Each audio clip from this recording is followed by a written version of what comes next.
Ay Allah. Təbii ki, bura düşdü. Qorxmayın. Mən qorxmamsa siz də qorxmayın.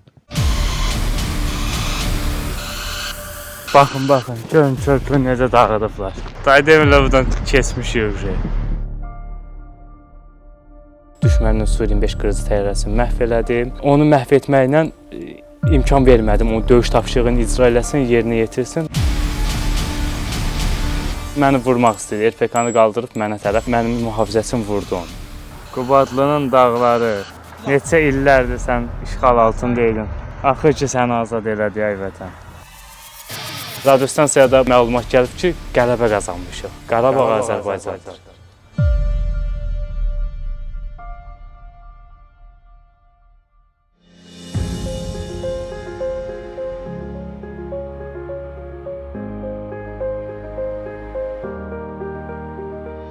Mən Nəsrov Nizam Rasimoğlu, 12 dekabr 1993-cü ildə Füzuli rayon Böyük Bəhmən kəndində anadan olmuşam. 2015-ci il aprel ayından Füzuli rayonunda yerləşən Ensali hərbi hissədə müddətdən artıq hərbi qulluqçu kimi xidmətə başlamışam.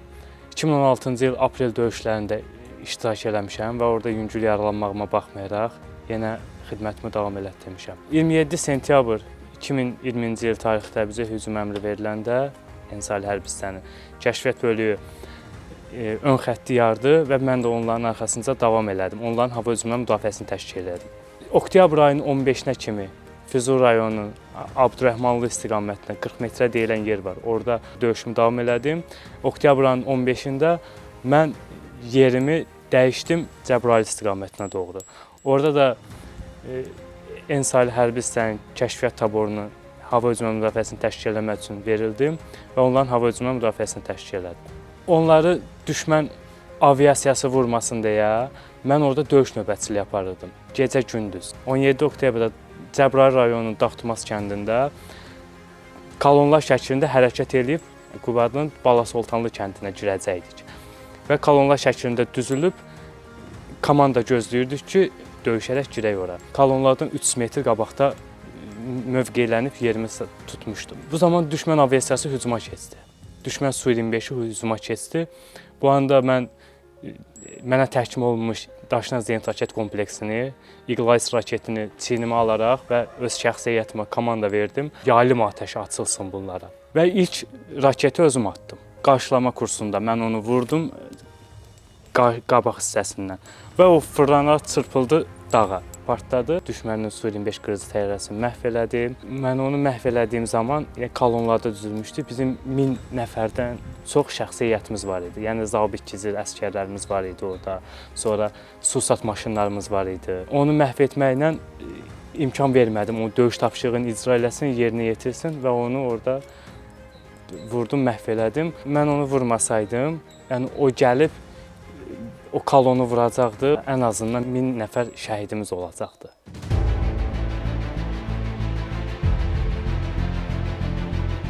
Mən o Su-25-i vurandan sonra düşmən mənim attığım raketin yerini gördü. Mən həmin vaxtı yerimi dəyişə bilmədim. Ona görə ki, düşmən artilleriya atəşi yağış kimi yağdırırdı həmin zaman üstümüzə.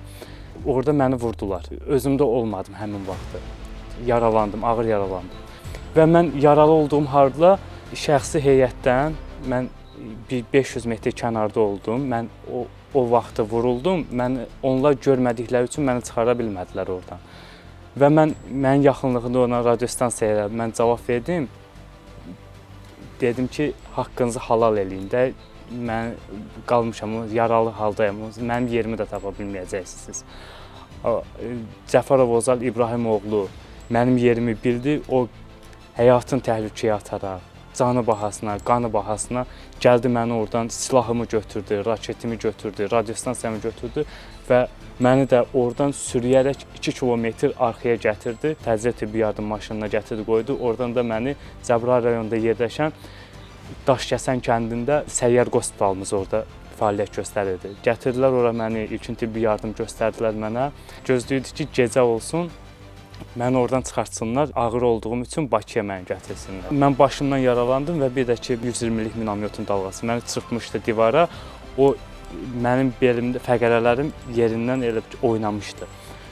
Və mən Orada ilkin tibbi yardım mənə göstəriləndən sonra mən yaralı halda döyüşü davam elətdirdim. Mənə dedilər ki, sən bu haldasan da get müalicə al, ondan sonra təkrar qayıdarsan. Mən israrla döyüşə qayıtmaq istəyirdim, ona görə ki, mənim orada qardaşlarım var idi. Bundan əlavə orada gənc əsgərlər var idi ki, hansı ki, o qədər də təcrübəsi yox idi, mənim qədər təcrübəsi yox idi. Ona görə mən istəyərək, israrla getdim, təkrar qayıtdım döyüşə. Sağ olsun, komandirlərim də buna görə mənə şərait yaratdılar ki, yəni bu vəziyyətdə sən döyüşü davam edə biləcəksənsə, problem yoxdur. Yəni onlar istəsəydilər əgər, məni orada döyüş meydanından çıxardardılar. Amma sağ olsunlar ki, onlar da mənim israrlarımı nəzərə alıb, içimdəki olan qisas hisslərini nəzərə alıb, dedilər ki, problem yoxdur, başla döyüşə. Və biz girdik Qubadlının Balasoltanlı kəndinə. Mən manqamı döyüş düzülüşünü açdım. Bizdən səfərbərlikdən bir nəfər də mənə vermişdilər, mühafizəçi kimi. Mənim avtomatla, məndə raket idi, onda avtomatla məni mühafizə eləyirdi. Həmin bu vaxt məndən hardasa bir 150-200 metr kənardan, dərənin arasından bir nəfər çıxdı. Əlində RPK silahı ilə üstümə tərəf gəlir. Bunun formasından görürəm ki, bizim kəşfiyyatçıların, sərhəd qoşunlarının kəşfiyyatçılarının formasına oxşuyur. Amma o deyil, yəni onu oxşuyur.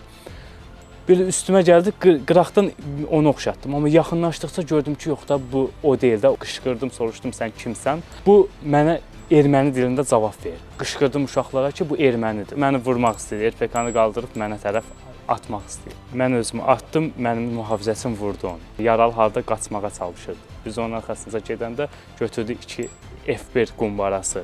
Bizə tərəf tulladı. Xoşbəxtlikdən heç kimə heç xəsarət olmadı. Onu orada məhv elədik və həmin vaxtı orada düşmənin atdığı ağır artilleriya atəş nəticəsində mənim o mühafizəçim şəhid oldu.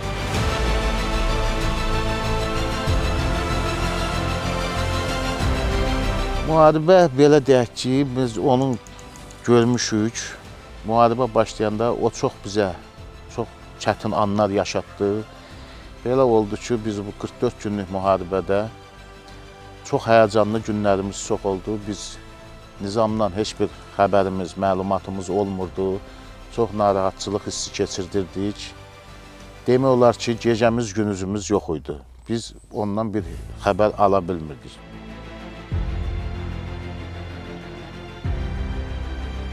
Telefondan zəng eləmək onlar üçün təhlükə olur deyin, ona görə tez-tez zəng eləyə bilmirdik. Bacımdan zəng eləyib soruşurdum. Qubadlının Balasoltanlı kəndindən keçdik Xəndək kəndinə, ondan sonra keçdik Laçının Güləbir kəndində mövqeyləndik. Laçın dağlarının zirvəsindəyik. Bax, Laçın dağlarının zirvəsində. Axır ki, Laçına da çıxdıq. Hədəfimiz Şuşa.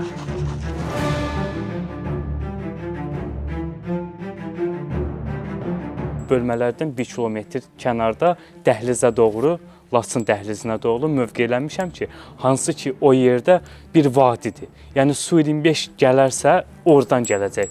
Başqa yerdən gələrsə bizim hava hücumu müdafiə silahlarımız vuracaq onu, hündürlüyə qalxsalar. Amma bu Su-25 aşağı hündürlüyə uçduğuna görə, yəni mən onu elə sərbəst, o da o düşmən pilotu da ağlına belə deyim də gətirməyib ki, yəni burada belə bir səriştəli bir hərbi qulluqçu olar bunu vurmaq üçün. 29 oktyabrda düşmənin 2 Su-25 qırıcısı hücuma keçdi. Mənim raketimdə qida mənbəyi deyilən bir şey var. Onu açanda raketə infraqırmızı şüalar buraxır. Hədəfin şəklini çəkir və o hədəfə doğru irəliləyir. Mən onu nişan alanda o içəridə görür ki, mən onu nişan almışam. Və o mənim üstümə şar buraxdı ki, mən tətiyi çəksəm gedib şara dəyəcək. Üstümə mənim şar atdı, mən də şarı gözlədim, qanat hissəsindən vurdum, bu tüstüləyə dağı açdı o tərəfə. Düşdü, tüstüsünü görürdük. Və mənim əsgərim Şükürov Laçın Bəhiyyəddin oğlu var idi. Onun vurduğu öz yanımıza düşdü. Gördük. Korpusun hava hücumu müdafiə rəisi vardı, polkovnik Elşən Ağacılov. Mənlə çıxdı əlaqəyə ki, bunu kim vurdu? Dedim ki, mən vurdum da. Dedi, sağ ol, var ol, təşəkkür edirəm və bunu bizim hərbi birliyin komandiri general-leytenant Mais Bərxudarova məruzə elədi. Mais Bərxudarov da dedi, sağ olsun, onun əllərindən öpürəm. Biz o qırıcıları vurmasaydıq, bizim orada şəxsiyyətimiz şəhid olacaqdı. Çox sayda düşməni döyüş tapşırığının imkan vermədiyi yerinə yetirsin.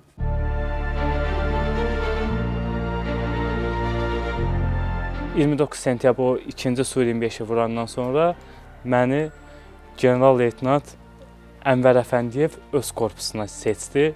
Dedi, mənə hazırlıqlı manqa lazımdır və məsləhət gördülər. Mən onun korpusuna hazırlıqlı öz manqamla bərabər onlara getdim. Laçın rayonunun Xanalay kəndinə. Baxın, bura Qubadlının, bu yol Qubadlının çıxışı Laçının girişidir. Laçın girişidir. Bizdəki gedirik Laçına doğru. Laçın koridoruna doğru. Qələbə bizimlədir. Oradan da ki, Daşaltıya tərəf yola düşdük. Noyabrın 8-ci günü mən hansı ki, bayaqlar qeyd elədim, məni həyatımı xilas edən o Cəfərov Ozal İbrahimoğlu ki var, həmin o hərbi qulluqçu yaralandı. But sümüyündən qəlpə girdi və sümüyü qırdı. Bizim düz yanımıza düşdü. Hamımız kontuziya aldıq, qapalı kəllə beyin travması aldıq. Bundan komandiriyəm, qalmışam bundan ortasından. Bu yaralıdır. Bu birlər də ki, birinin dili batıb, biri belə durub, heç nəyi tanımır, heç biri düşmənin üstünə tərəf gedir. Silahı qoyub yerə düşmənin üstünə tərəf gedir. Onu çəkib salmışam aşağı. Yəni, idarə etməsini itirmişdi də, yəni ağır travma almışdı. Və həmin onda o Cəfərov Ozal İbrahimoğlu'nun onun öz bel kəmərini çıxardım, onun qanını durdurdum.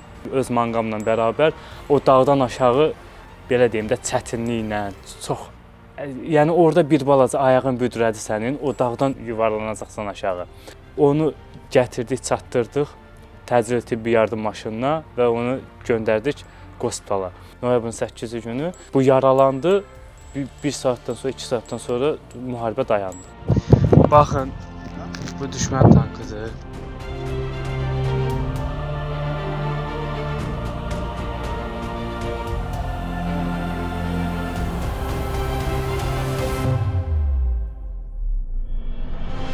Müharibənin dayanmağını bizim heç sənə xəbərimiz yox idi. Ümumiyyətlə gördük, nə atəş səsləri kəsildi, nə onlar atəş açır, nə də bizlər atəş açır. Və birdən saat dəqiq yadımda deyil, çünki orada saatımız aldım, heç nəyimiz yox idi da. Onu da gördüm ki, bizim əskərlər, bizdə taborun hamısı yaylım atəşi açırlar göyə. Yaylım atəşi, hamısı sevinirlər. Hamısı radiostansiyada bunlara məlumat gəlib ki, qələbə qazanmışıq. Qarabağ Azərbaycandır.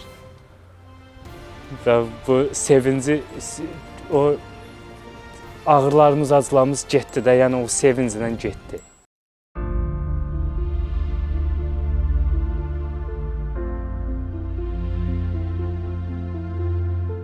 Gecə saat 4-də xəbər verildi ki, müharibə dayandırılıb, atəşkəsdir. Onda səhəri gözlədim ki, Nizamın özünə zəng eləyim.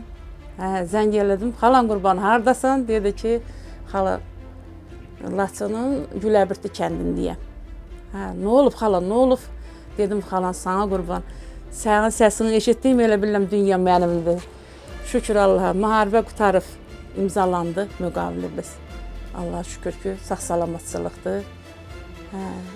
Onda dedi ki, elə burada nəysə, elə bir sözləri eşidirəm, amma dəqiq olduğunu, olmadığını bilmirəm. Şükür, xala. Elə sən də səsini mən eşitdim, elə biləm, dünya mənimdir. Bizim çox şükür ki, torpaqlarımız azad olundu. Bu torpaqlarımızın azad olunmasında mənim bacım oğlu Nizamın çox böyük igidliyi, qəhrəmanlığı olub. Biz bugün Nizamla fəxr edirik, həmişə də fəxr eləyəcəyik ki, bizim belə igid, cəsur bacımız oğlu var.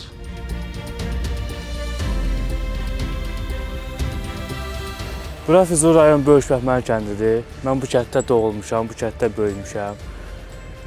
Və döyüşdən sonra mən bu kəndə qayıtdım. Bu kənddə məni çox gözəl qarşıladılar, qəhrəman kimi qarşıladılar.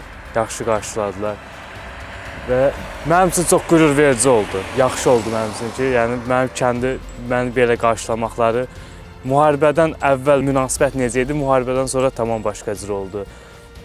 Çox qürur verici oldu. Çox həqiqətən fəxr hissi keçirdi insan. Mən də hər bir Azərbaycan əsgəri kimi, qalib ordunun əsgəri kimi öz üzərimə düşən işi layiqincə çalışdım, yerinə yetirdim.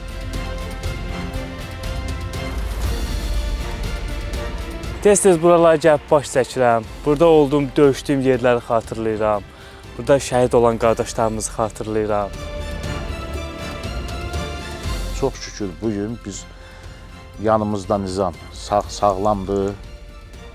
Qayıdıb gəlib öz ailəsinin, uşağının yanına. 2 yaşı olanda müharibə başladı. Allah heç bir uşağı atasız qoymasın. Gözəl balam da atasını gördü, şükür Allaha indi. Atası ilə nəfəs alır, özünüz də görürsünüz ki.